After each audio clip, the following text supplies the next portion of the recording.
안녕하세요. 써니TV의 써니 원장쌤입니다. 반갑습니다. 자, 오늘은 제가 한국 알부자들의 7가지 습관, 이 중에서 2부를 시작하겠습니다. 자, 첫 사업 미천은 자기 돈으로 시작하라라는 말이 나오네요. 자기 돈으로 시작하라. 남의 돈으로 하면 여기서는 안 된다고 나와 있습니다. 한자 중에 번다는 글자인 저는 모은다는 뜻이다. 돈을 번다고 하면 돈벌이를 한다는 뜻이지만 본디 모은다는 뜻이다.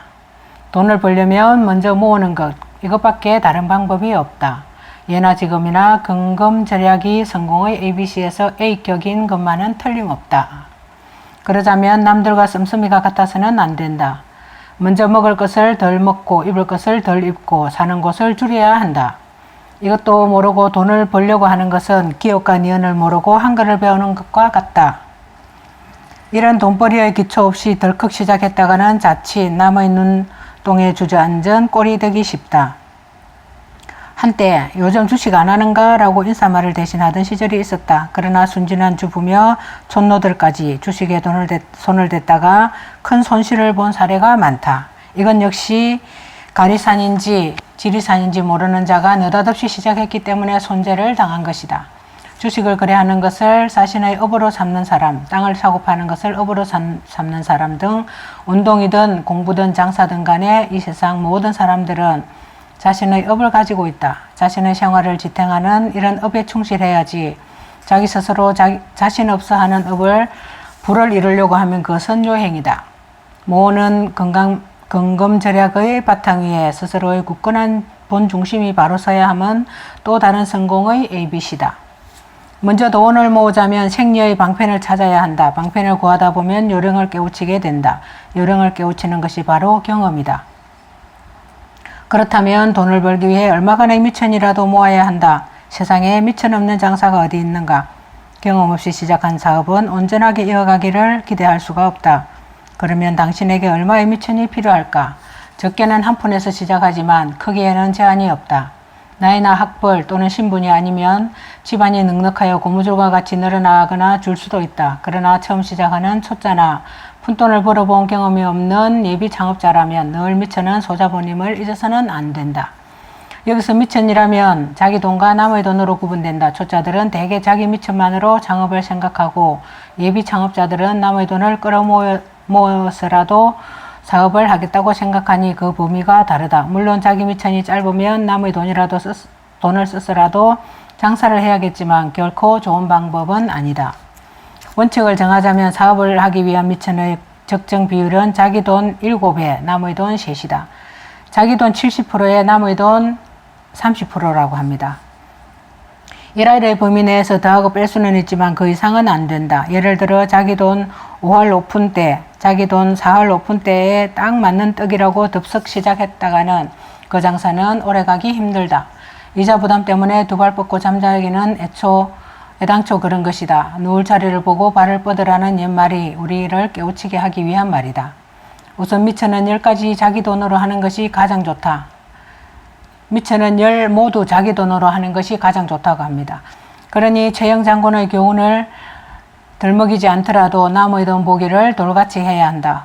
혹자는 제 부모의 재산이나 친인척의 수중에 있는 돈을 제 미천인 양 생각하고 판을 벌이는 경우가 많다. 하지만 그건 제 앞가림도 못하고 오지랖 넓은 것만 자랑하는 꼴이 된다.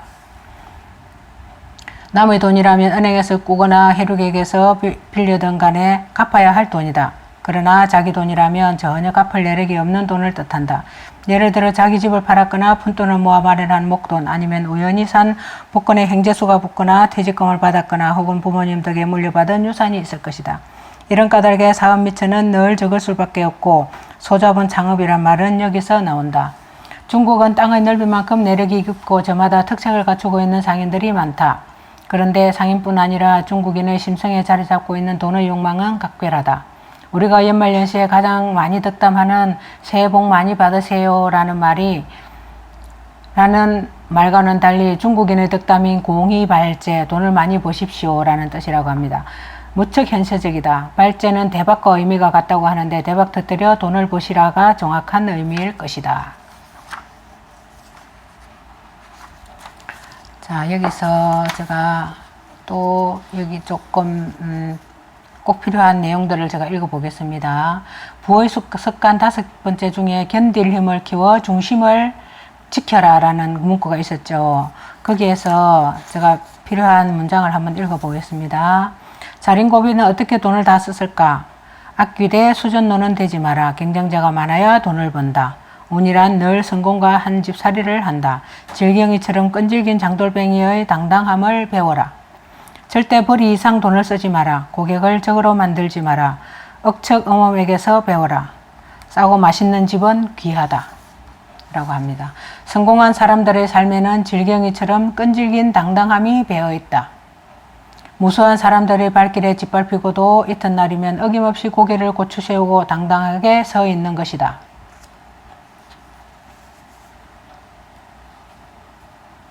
자, 인쇄가들의 형태를 보면 추석 칠해로 마련한 고무신을 좀채 신지 않다가 명절이나 특별한 출입이 있을 때만 신고 한번 벗기만 하면 기어코 우물가에서 씻고 닦고 했었는데 신어서 닳기보다는 닦아서 닳는 것이 더했다. 또한 담배를 재고 입에 댈 뿐 피지 않으니 담배값 들지 않고 제 아무리 더운 여름이라도 부채를 펴고 있을 망정 부채를 흔들지 않고 얼굴을 흔든다. 이런 실리주의는 노래기도 헤쳐먹을 놈이라고 동네 웃음거리가 될지언정 남들과 말썽을 빚지는 않는다.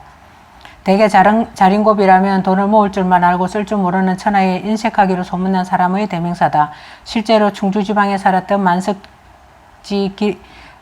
만석지기 졸업과 관련한 이야기가 전국에 퍼져 자린고비 이야기로 구전되는데 그가 모았던 많은 재산을 흩어버린 내력은 잠옷 흥미진진하다.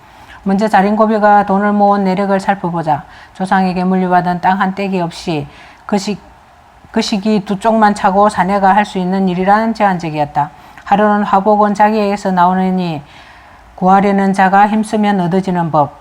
쌀아기 한 톨이라도 천금같이 아끼기로 가법을 삼아 만석을 채운 후에 재물을 쓰리라고 다짐을 하였다.